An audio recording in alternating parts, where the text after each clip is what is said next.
didn't hit you back when you call my line. Or did you even need to talk? Or you wasting time declining all your FaceTime calls? Cause you're not my vibe, but God just let me go. What's up, guys? Welcome back to another video, and welcome to my my last YouTube video of this chapter.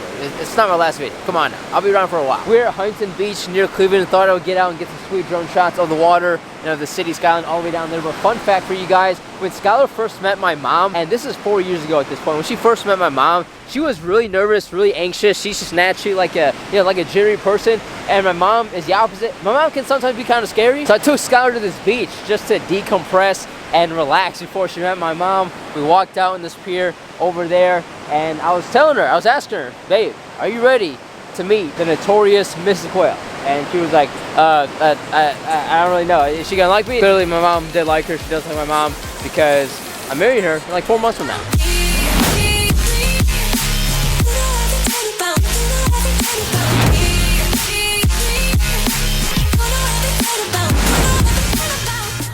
Anyways, I think my life has been broken up into different chapters, and I try to convey those chapters in my YouTube videos so you guys can see how I've progressed and my life has changed along the way. When I first started making YouTube videos, I was a junior in college, so that first chapter, just getting going, finishing school, just trying to find myself and who I was and what I wanted to do. Second chapter was graduating college, finishing my degree, and moving to Atlanta, Georgia from Cleveland, Ohio to start my career, and that was a huge step in my life, doing that by myself. Now that I think about it. Chapter 3 I'd probably call like the growth stage. When I was in Atlanta, that second year there, I changed my jobs, which meant a different career path the rest of my life. I got into coaching soccer, which is my ultimate passion now. Skylar moved in, I locked her down long term. So that second and third year in Atlanta, because I was there 3 years, really progressed my life forward, I think, and set up for hopefully future success. And then chapter 4 was when I ultimately left Atlanta, moved back here to Cleveland with the main intention on coaching soccer at my old high school. I'm their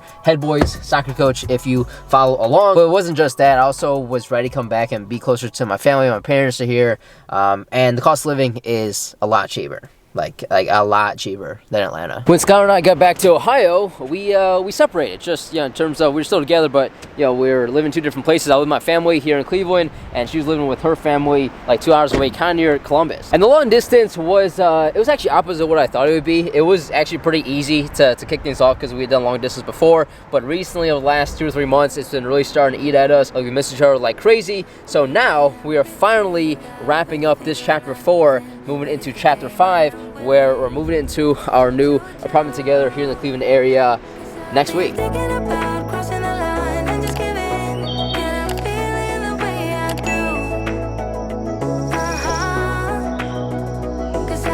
Let's see, so where is my units? It might be one of them over there.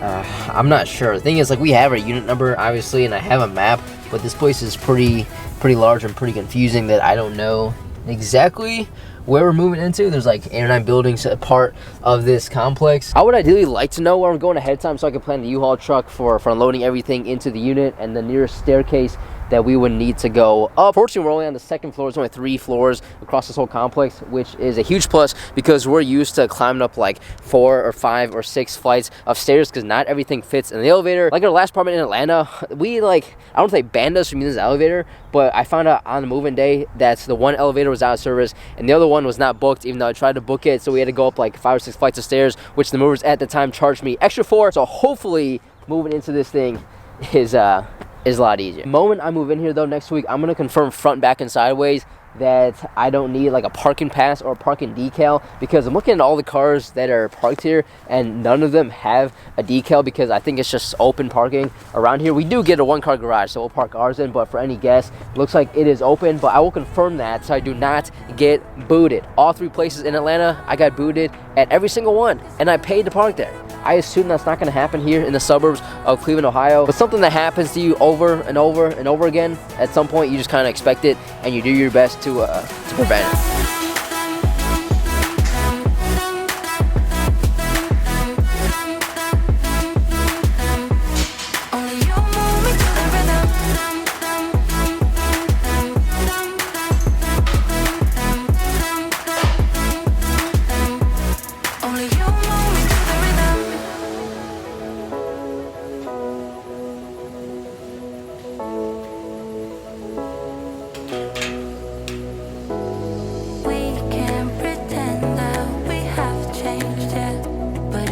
When we move in, I'm gonna get a new gym, hit up Pope Fitness today in North Original, and I've been here a couple times. It's a pretty cool spot. It is never packed ever. There was like 5 people in there total maybe. And I noticed that's one thing that's changed as I've gotten older. When I first started getting into lifting, I was probably 19, 20 years old, and I loved going at prime time, like 5 o'clock when everyone gets off work. So there was as many people there as possible just for like motivation and stuff. Now, as I'm older, I'm 25, I turned 26 in a couple days actually, I like that thing dead.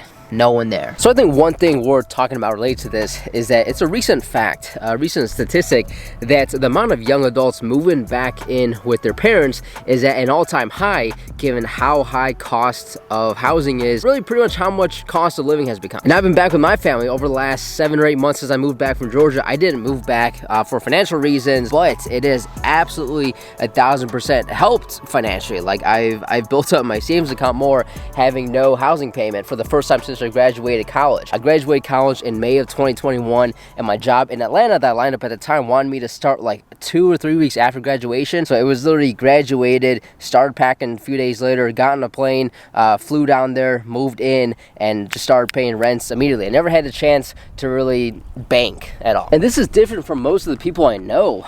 Most of my buddies, when they finished up school, they spent at least a year, if not 2+ years, still living with their parents to save up some money before eventually moving out. And if I could go back in time, if I had the choice, like I said, I didn't really have the choice because my job I had lined up wanted me to start immediately, but if I could have pushed that move in, or that start to my job back, or just, you know, in general not move at all for a year, I would probably do that. I would probably graduate college, lived at home for a year, banked money with no housing payment, and then move out. I think that would have set me up better financially than moving out immediately.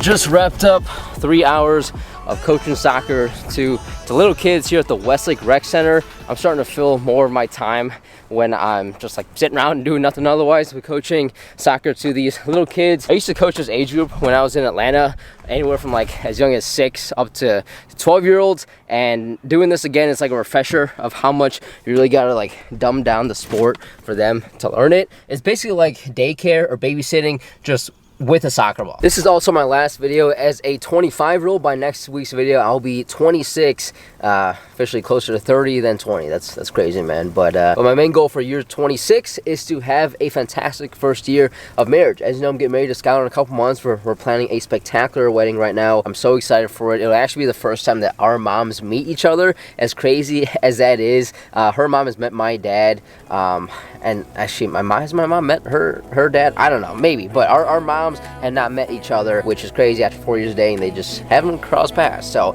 our wedding will be the first time they do that. So I'm looking forward to that.